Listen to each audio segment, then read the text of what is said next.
आशुतोष, आपसे शुरू करूंगा।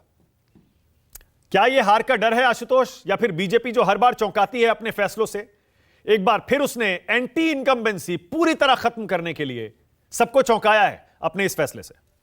मानक, आप मुझसे क्यों कहलवाना चाहते हैं कि भारतीय जनता पार्टी डर गई? अगर भारतीय जनता पार्टी अपनी तैयारी कर रही है, अगर उसके मन में कुछ चिंताएं राज्य को लेकर है, चुनाव को लेकर है, तो उसको दुरुस्त करने का उसका पूरा अधिकार है। हाँ। लेकिन दो तीन चीजें हैं जिस पर यहां पे गौर करनी चाहिए। पहली बात तो यह कि मध्य प्रदेश के अंदर भारतीय जनता पार्टी इस बात को लेकर क्यों खुलासा नहीं कर रही है कि दरअसल शिवराज सिंह चौहान मुख्यमंत्री पद के दावेदार होंगे, मुख्यमंत्री का चेहरा होंगे।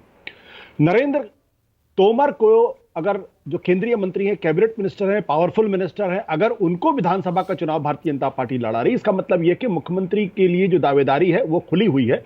और हो सकता है शिवराज सिंह चौहान के लिए इस बार राज्य के अंदर कोई भूमिका ना हो। दूसरा इसका मतलब यह है कि भारतीय जनता पार्टी इस बात से पूरी तरीके से वाकिफ है कि शिवराज सिंह चौहान को अगर मुख्यमंत्री के चेहरे के तौर पर पेश करेगी तो एंटी इनकम्बेंसी का सामना भारतीय जनता पार्टी को करना पड़ेगा और वो भारतीय जनता पार्टी के लिए दिक्कत का सबब होगा।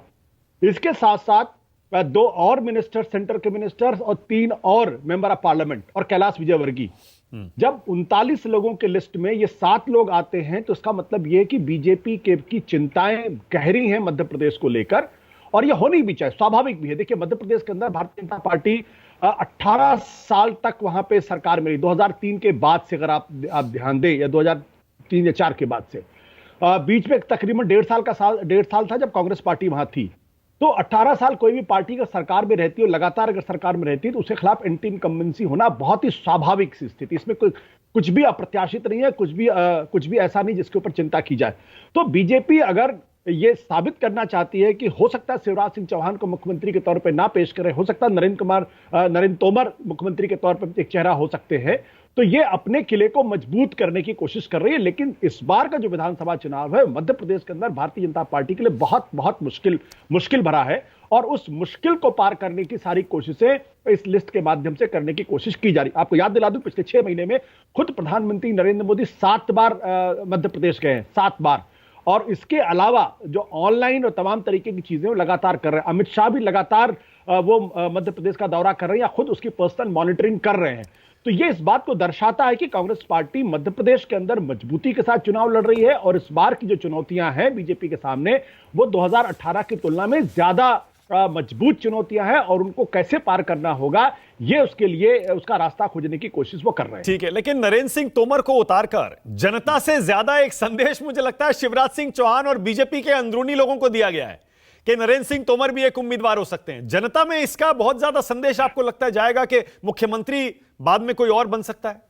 देखिए, शिवराज सिंह चौहान मध्य प्रदेश के अंदर अब तक एक छत्र नेता थे, और शिवराज सिंह चौहान को अक्सर वो क्रेडिट नहीं दिया जाता जो लोगों को देना चाहिए। जब मध्य प्रदेश के अंदर उमा भारती के नेतृत्व में जबरदस्त प्रचंड जीत भारतीय जनता पार्टी को मिली थी दिग्विजय सिंह के बाद, उसके करीब 1.25 साल के अंदर या बल्कि और कम समय में उमा भारती ने उस मैंडेट को लगभग गंवाने का काम किया था, और वहां से शिवराज सिंह चौहान ने पार्टी को जो खड़ा किया और लगातार 3 चुनाव जीते, यह उनकी नेतृत्व क्षमता का प्रतीक था। एक जमाने में शिवराज सिंह चौहान को केंद्रीय भूमिका के बारे में भी लोग सोचते जब तक नरेंद्र मोदी का चयन नहीं हुआ था।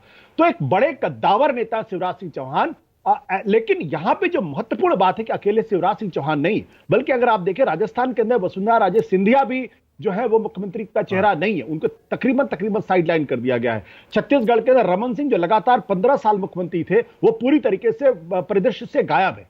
इसका मतलब स्पष्ट है कि भारतीय जनता पार्टी अब इन तीनों राज्यों में नए नेतृत्व की खोज कर रही है। अब ये जो नया नेतृत्व है, या क्या ये शिवराज सिंह चौहान, वसुंधरा राजे सिंधिया, रमन सिंह की तरीके से मजबूत नेता हो पाएंगे, पार्टी को जिता पाएंगे? प्रश्न सवाल। नरेंद्र सिंह तोमर अभी तक बहुत ही अनटेस्टेड लीडर है। वो एक क्षेत्र विशेष से संबंधित थे, उनके नेतृत्व पार्टी ने भी कोई जीत हासिल नहीं की है, लेकिन उनको उतारकर ये जरूर भारतीय जनता पार्टी ने कोशिश की है कि यहां एक विकल्प उपलब्ध है, और हो सकता है आने वाले समय में नरेंद्र तोमर जो है ये भारतीय जनता पार्टी को मध्य प्रदेश के अंदर लीड करे। हालांकि कैलाश विजयवर्गीय भी उस खेल में लगे होंगे, इसमें कोई दो राय नहीं है। अभी टिकट का ऐलान नहीं हुआ है और नारे लगने लगे, अगला मुख्यमंत्री कौन हो? कैलाश विजयवर्गीय जैसा हो।